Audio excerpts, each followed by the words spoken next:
So good morning, everyone. Yes, last week we talked about the four agreement, and we discussed the first one. We talked about be impeccable with your word. I think it's, if you look at the four agreement, be impeccable with your word. Don't take anything personally. Don't make any assumptions, and do the best you can in every single moment. They are all really connected, because if you are impeccable with your word, it means that you also be impeccable with your thought, because the words are the results of your thinking. If you're thinking in a way that is pure, then you wouldn't even get into the situation that you make the wrong assumptions or you take something personally in the wrong way. Taking something personally is a private case of making assumption. Making assumption is in general. One assumption is to take it personally. So not taking anything personally is an individual private case of the third agreement, which is don't make any assumptions. And the fourth one, which is always do the best you can, is also related, because be impeccable with your word. It means that you have to do the best you can. We are beings that create by speech. Everything that we say can kill someone or revive someone or destroy someone, and we can create so many things through our words. We say in Judaism, in Hebrew, mavet v'chaim beyad halashon, death and life at the power of your tongue. So this is also something that is to live to your full, do the best you can with the most powerful thing you have, which is your speech. That's the most powerful thing you have. So they're all the same thing. They're all the same thing, but you just try to really simplify and to divide it into four different areas or tools, so it will make our life easier. Before I go to the second agreement, which is don't take anything personally, I want to read you something from a different book called the 5 Levels of Attachment, which was written by Don Miguel Ruiz Jr. It's an amazing book, and I would really recommend you to read it, or at least to try and find anything in YouTube about it. And because I'm working and thinking and writing a lot about and studying a lot about vaccination, and there's a lot of things that are going on regarding vaccinations around the world at the moment, I found something that I feel that is really related to the problem and the real issues behind forced vaccination. And he says something similar to that. So it's not going to be a direct quote, but I'm going to read it from what I remember. So, when one gets too attached to results, such as to make you say yes for what he wants you to, while you chose to say no, he might be tempted to cross off the line of disrespect.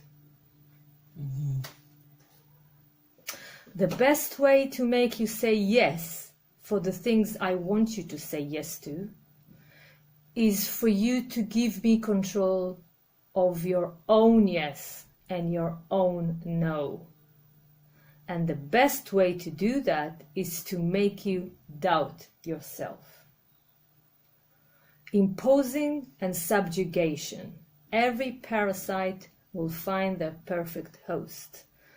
When you subjugate yourself, that means you no longer believe in your capacity to say yes or no. And you give your power to someone else's point of view. It can look like peace, as there is no active battle, no active engagement. So I can think about vaccination when I'm thinking about this statement or this method, because it happens when people are trying to push other people to do what they want, what they freely chose to say yes or no, and they're trying to change their opinion. But I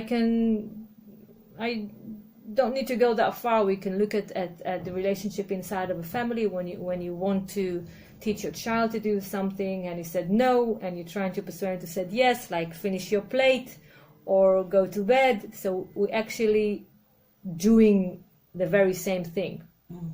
So it's a very, very powerful paragraph that and we were brought up that way. So it's literally trying to erase the disc and to understand how damaging this concept is for us and for the people that we want to respect, but actually, as he was explaining, we crossed because we were so attached to the result. It's more important to me to get the result that I want from you than you as a person, than my relationship with you. And that explains one of the great enigmas in children education. Excuse me. When in many cases, children are rebelling in the same area when parents were most sensitive to or most caring for. Okay, so in those very same areas, parents were making the most effort or putting the most energy. These are the same areas where many children, will choose to rebel. The reason is, I mean, I've listened to there is an amazing rabbi in Israel called Arav Yechiel Yaakovson, who is an expert in education. But for some reason, when I read this statement, which has nothing to do with Judaism, is something else, but I found more depth. I could really understand why, because the word is attachment. When let's say I'm raising my kids for health and to be vegan and to choose vegan diet. I had the word I'm vegan because I'm not vegan. I'm choosing a vegan diet. I'm limiting myself when I'm saying I'm vegan. I'm many things. I'm choosing or I'm preferring or I'm trying to eat healthy. By the way, the healthiest diet that I find is vegan. So if I put a lot of effort in educating my children to eat a healthy diet, and I'm so obsessed with it and so attached to it, till the point that following these principles are more important than respecting my relationship or my children, they will prove me that they are more important. So they'll just shake off and they will rebel, because they will teach me that they are more important than the values that I'm trying to raise them on. So we always need to understand that being attached to values, being attached to whatever I want, because in every relationship we can agree on many things, but in every relationship there's going to be a point when we're going to disagree. You'll say yes, I'll say no, and I really want you to say no, or you really want me to say yes, and if we're not going to respect each other, yes or each other's no, this is what's going to happen. We might be tempted to cross off that line of disrespect. So I find this statement, I was just reflecting on it the whole weekend, and I found it very liberating and so much truth and depth in it. So I really wanted to share it with you. So I hope you find it useful. So last week we talked about the first agreement, which was be impeccable with your word. And the word impeccable, I think it was in Latin, meant that it has no sin in it. It's not necessarily the truth, but it's a word that has no sin in it. So somebody can say, I'm always telling the truth. It doesn't necessarily mean that he's been impeccable with his words. because the real point behind being impeccable is to be without sin. So it's not about telling the truth, because the truth can be full of sins as well. It can create the opposite effect that I need to strive to, which is love and care and respect. Okay, so just to remember that. So it's not about saying the truth, saying what you see. It's about saying things without sin. Right. That's another layer, isn't it? Yeah, it's a different level, but I think this is he says again that this is the most difficult, this is the most basic one and the most difficult one to master, but it's the most important one, because from the way you think stems the way you talk. And if you think in a way, and I can totally relate to it, because in my experience with other people in terms of helping them achieve maximum level of health, in many, I think in 100% of the cases, the way they see the world is going to determine whether they're going to be happy or miserable. So it's the way you think. So this is how crucial it is to work on your perception, to work on your mind. It changes everything. The second agreement is don't take anything personally. I'm going to read a little bit from the book because I think it's said so well, written well. The next three agreements are really born from the first agreement. The second agreement is don't take anything personally. Whatever happens around you, don't take it personally.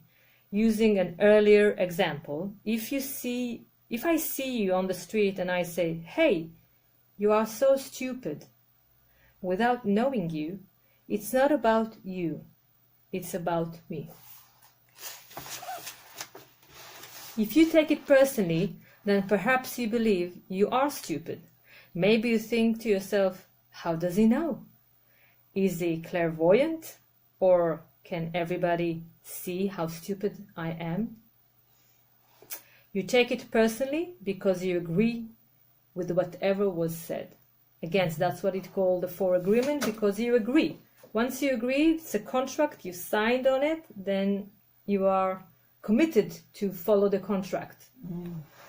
As soon as you agree, the poison goes through you and you are trapped in the dream of hell.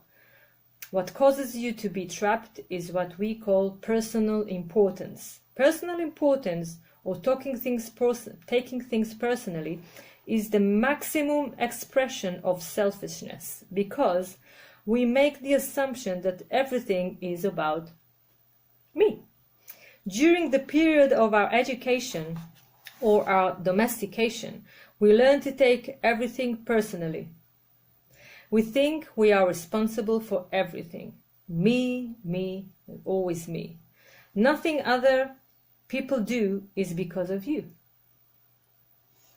It is because of themselves. All people live in their own dream, in their own mind. They are in a completely different world from the one we live in. When we take something personally, we make the assumption that they know what it is in our world, and we try to impose our world on their world. Even when the situation seems so personal, even if others insult you directly, it has nothing to do with you. What they say, what they do, and the opinions they give are according to the agreements they have in their own minds. Their point of view comes from all the programming they received during their domestications. If someone gives you an opinion and says, "Hey, you look so fat," don't take it personally, because the truth is that this person is dealing with his or her own feelings, beliefs, and opinions. couldn't be more direct, couldn't be more personal than that, yeah? That person tried to send poison to you, and if you take it personally, then you take that poison and it becomes yours. Taking things personally makes you easy prey for those predators, the black magicians. They can hook you easily with one little opinion and feed you whatever poison they want. And because you take it personally, you eat it up.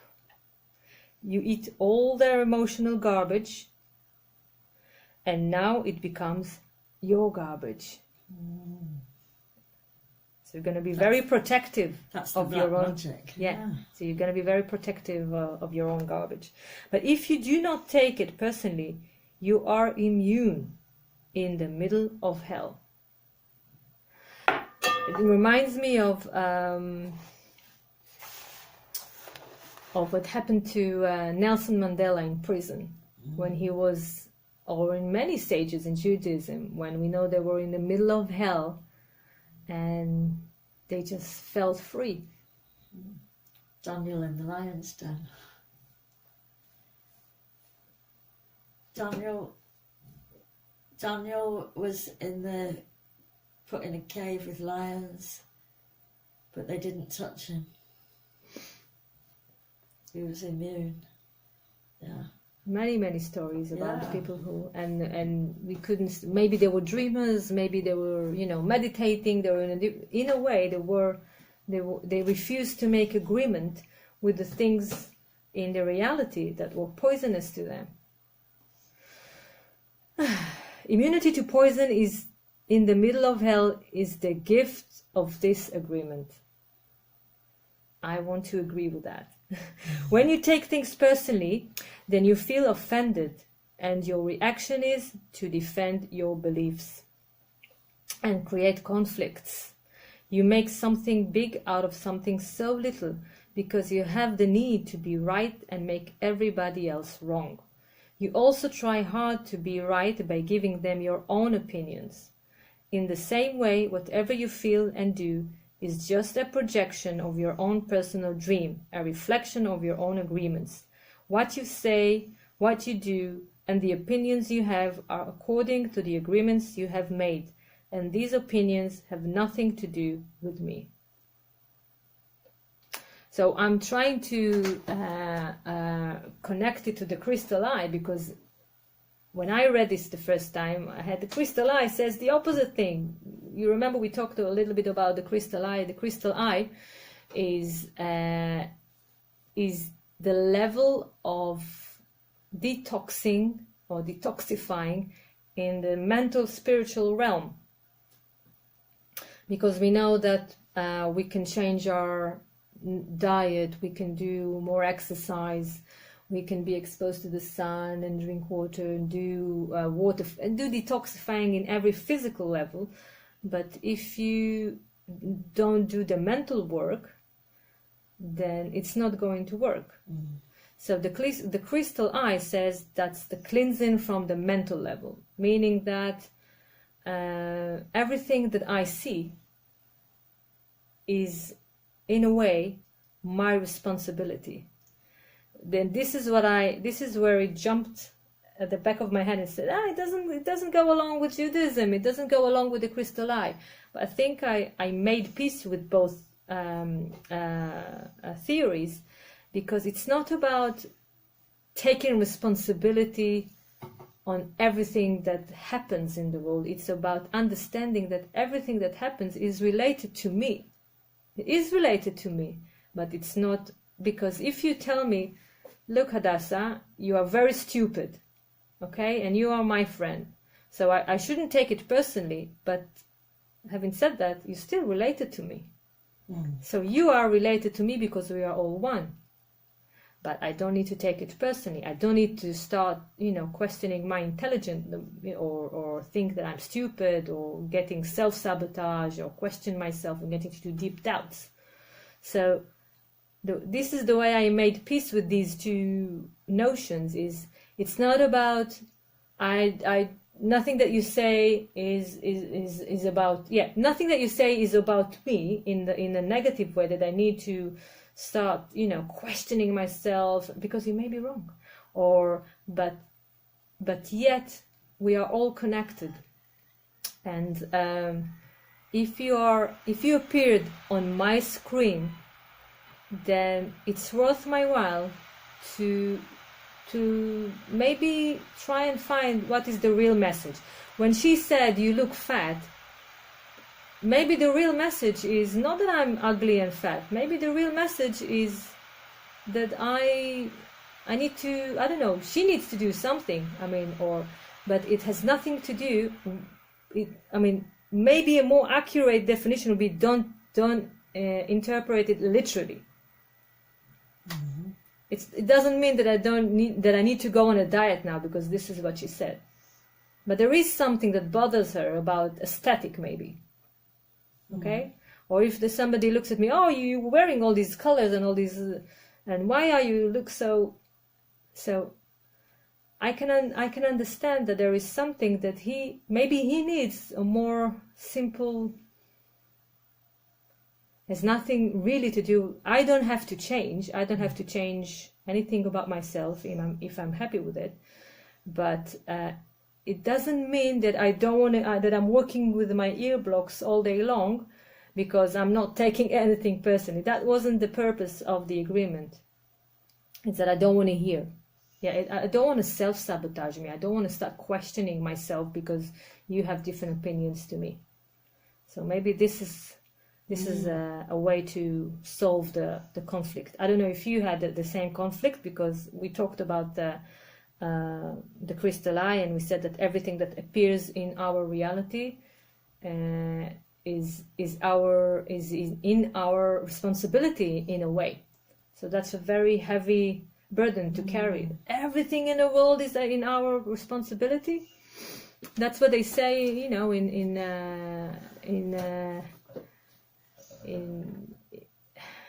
terms of what goes on in the news with all the terrorists and all the people who try to prosecute the Jews, that they are not the problem. They are just messengers from the outside telling us that we are not united. So it's not that if I'm not listening to the news, I'm not taking responsibility. I am taking responsibility. My responsibility is, if I try to connect it to the crystal eye again, is if there is something that goes, if I see a lot of evil and I see a lot of war and violence, it means that I have violence in me. Mm. Doesn't mean necessarily that I'm doing the very same thing I see in the news, that I'm ripping heads off, or raping or stealing or killing. But there is something violent that is not really pure and clean within me still, and I need to clean that. Mm. But it's not in a self-sabotaging way that you are, killing yourself and demolishing yourself, and so. I want to read a little bit more.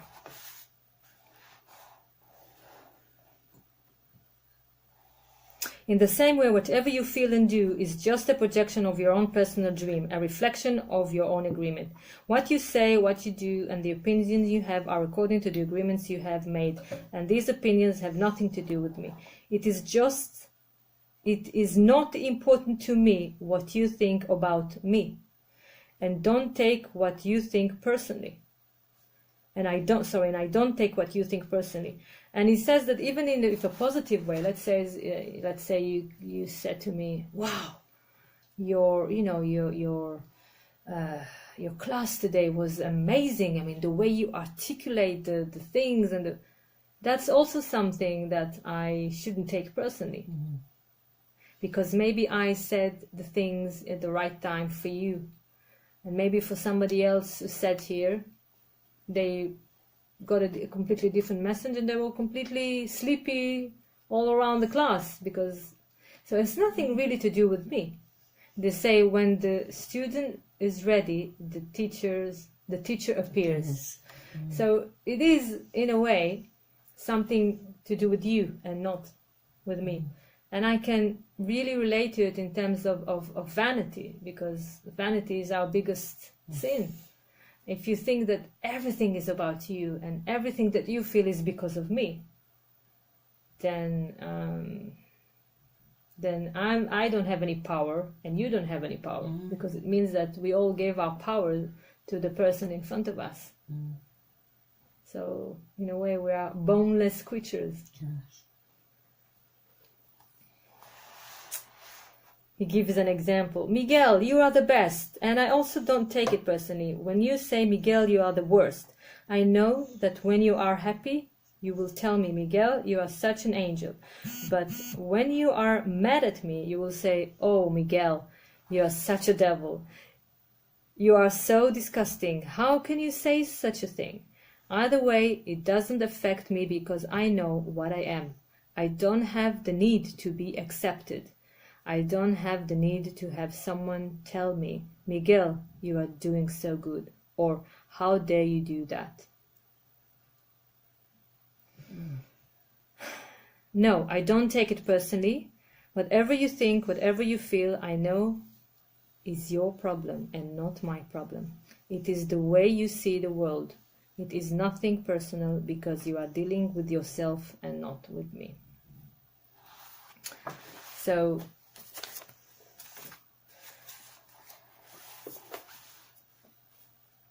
it really comes, the crystal eye always comes to me when the second agreement is very related to the crystal eye, and also to what we learn in Hasidus and in Judaism, because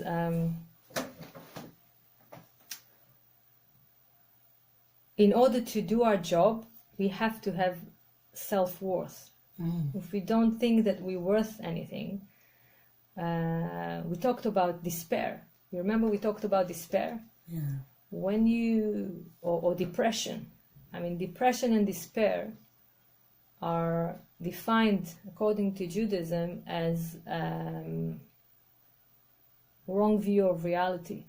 Literally, you're not viewing reality from a clear perspective, because despair and depression are actually a notion saying that nothing's going to change.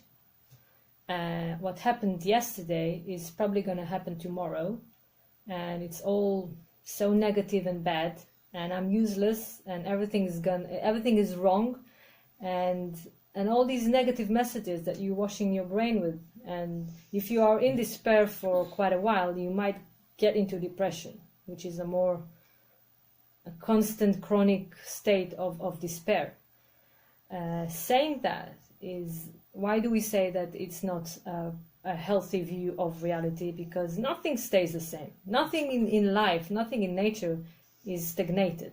Some things are always changing, always moving, always, things die and born, and, we know even in our bodies, physically, things are always moving, always changing.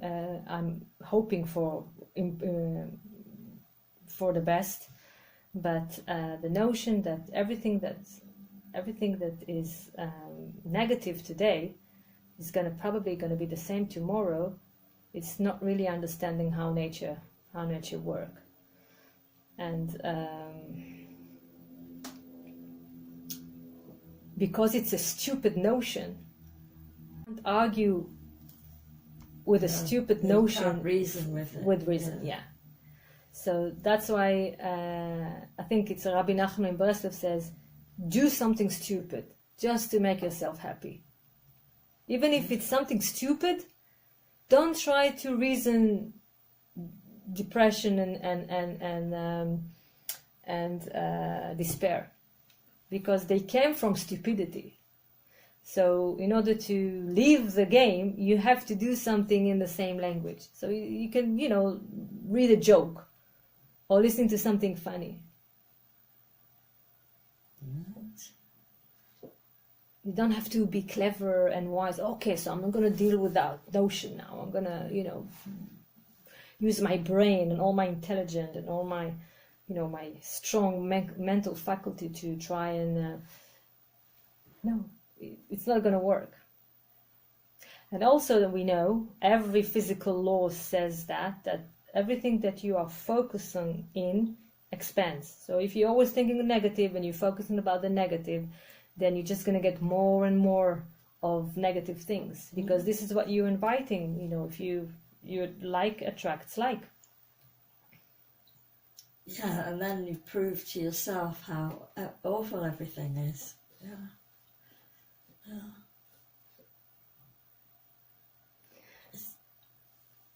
It comes the taking things personally. It stems from the same defective thought of making assumptions that are both coming from the need to break down the doubt of what's going to happen in the future. We can't bear the unknown. So we always try to complete the information. So we have a sentence, we don't know, oh, okay, so we have to add some more information, because we just can't accept the fact that some things are unknown, and I don't know anything, and I don't need to know anything. And, you know, life is an adventure, and whatever comes my way, be great. Because we always need to be in control, because we hate doubt and an unknown future, and we have to put everything in drawers and patterns, and, you know, like everything organized and in order, so we can handle it. I mean, all this information, so we fill in the blanks all the time. Yeah. So we make mistakes. We don't get it right all the time. Yeah. Yeah. Mm.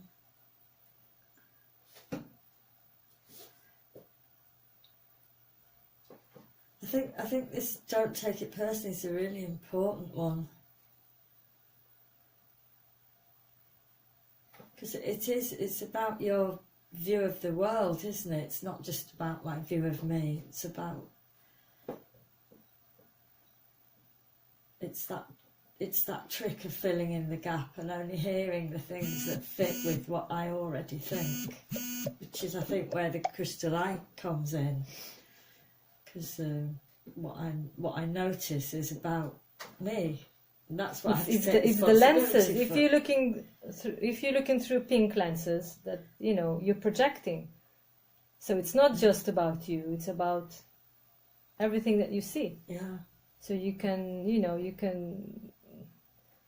kill other people with your lenses. You can see evil all the time. Yeah. Or you can choose to see love all the time. You know, these kind of people that no matter when you're going to speak to them, no matter when you're going to talk to them, they always sounds the same, but just in a different date or a different day.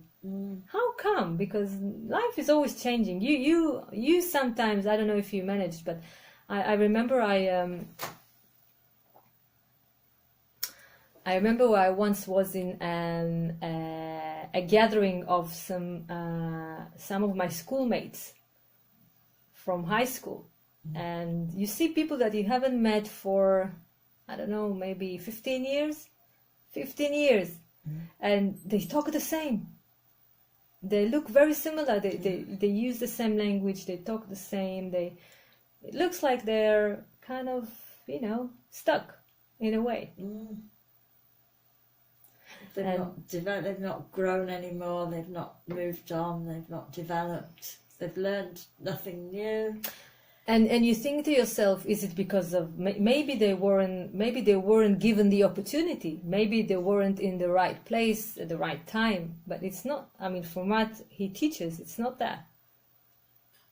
It's not that. It's if you're coming always with the same glasses, there's no way you will catch up something new in your bucket. You're always looking for reinforcement for your own views and opinions. So there's so many things to pick, but you're gonna cherry pick what you already have, what you're familiar with, what you already know. You know what Napoleon Hill wrote in the book Think and Grow Rich. I love this book, and I recommend people to read it. It was translated to so many languages. Think and Grow Rich. He wrote that he bought a dictionary, and he opened the page in the value impossible, and he ripped it off the dictionary.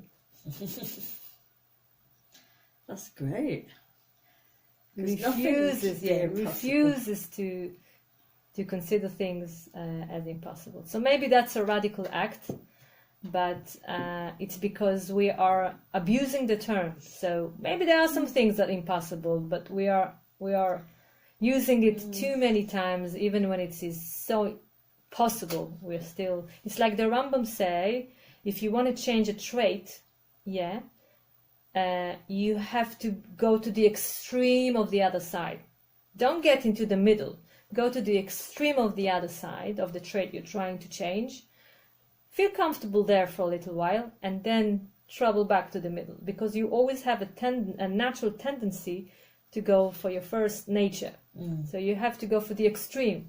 So he ripped it out of the dictionary. So we will in the middle. He will settle. I mean, at the end, he will settle in the middle. Like that's the idea. Because any kind of change can be scary, can't it? It's giving up something familiar. And because like for some people to say, oh, you've never changed, that's like a compliment, isn't it?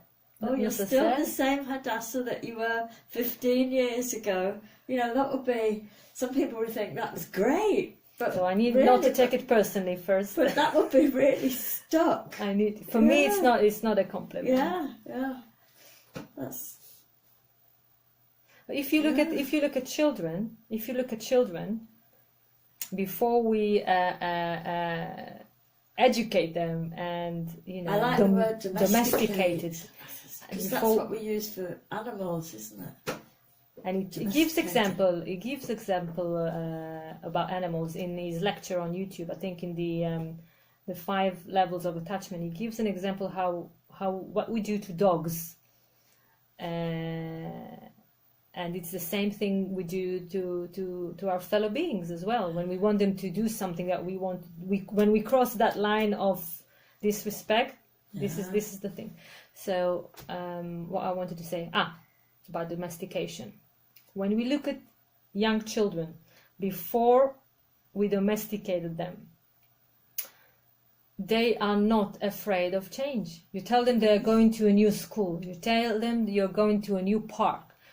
You tell them that you're going in, let's get into the car, we're traveling, this and we'll never be. They're not saying, oh, maybe I'm not going to have any friends there.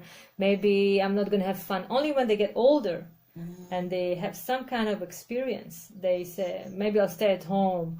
Maybe, they don't want to leave school. They don't want to move to a different house. So, but in our nature, it looks like if you're looking at babies or small children, that we like the experience, we like the unknown, we like the excitement of things that are new, because it's the belief that we have the capacity to believe when we get older.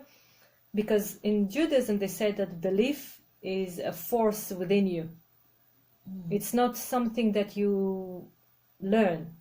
It's a force in your mind, and it's part of your mind, and it's a force that works inside of you. It's a muscle, so if you can abuse it, you can put it to sleep, but if you look at babies, you see that they are full of faith and belief. And when we get older, you tell people, you can tell your children, let's say you sit down for dinner and the mommy says, start telling her stories about the bad day she had at work. So one of the child can say, "Mommy, why don't you quit?" It's so easy for them. So if you're not enjoying where you are, just leave your job. For her, well, will I find a different one? Will I be able to make the same money? Will I have? For them, it's easy. If you'll find something. I'm sure you will. I mean, leave the work and go work for something that you like. So I think it's part of the domestication process as well. Yeah. Any questions? Anything related to? Don't take anything personally.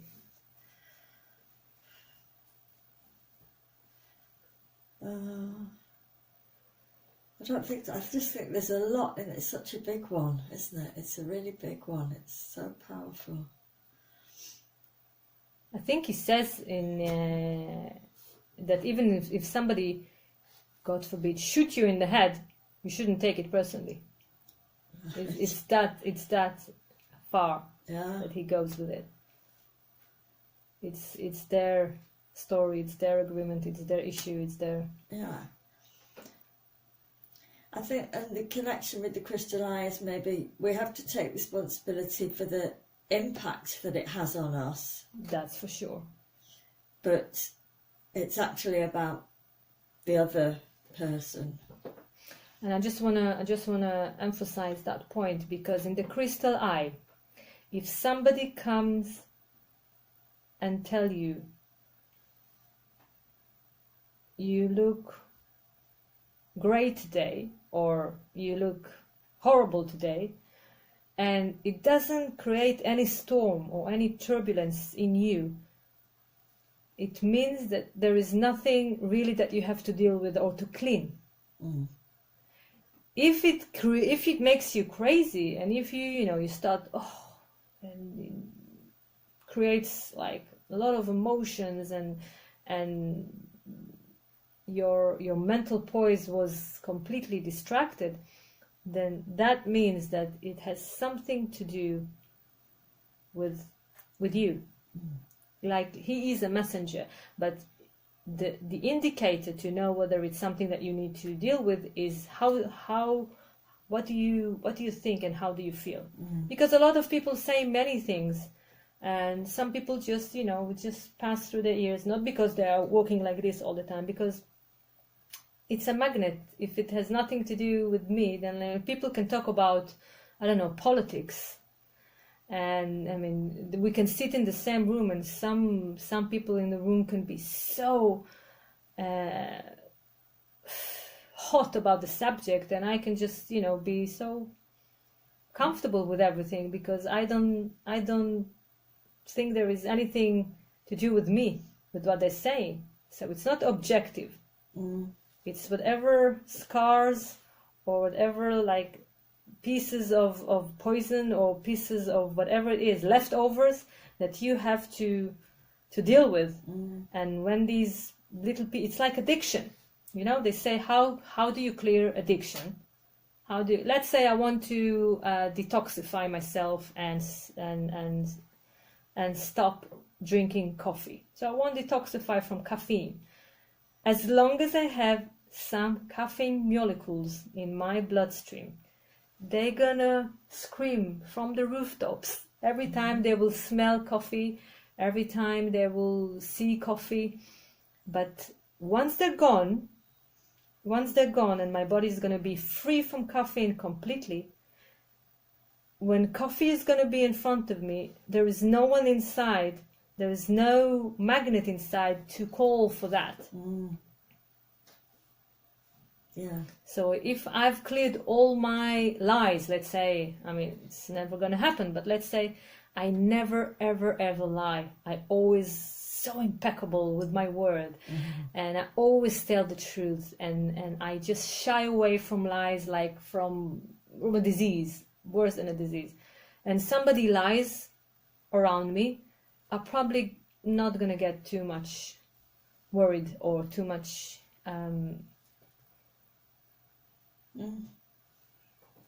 upset about it, because it's not there anymore, so there is no conversation. It's like the caffeine molecules and the coffee from the shop coffee, or somebody's walking with a cup of coffee. There's no engagement, there's no conversation.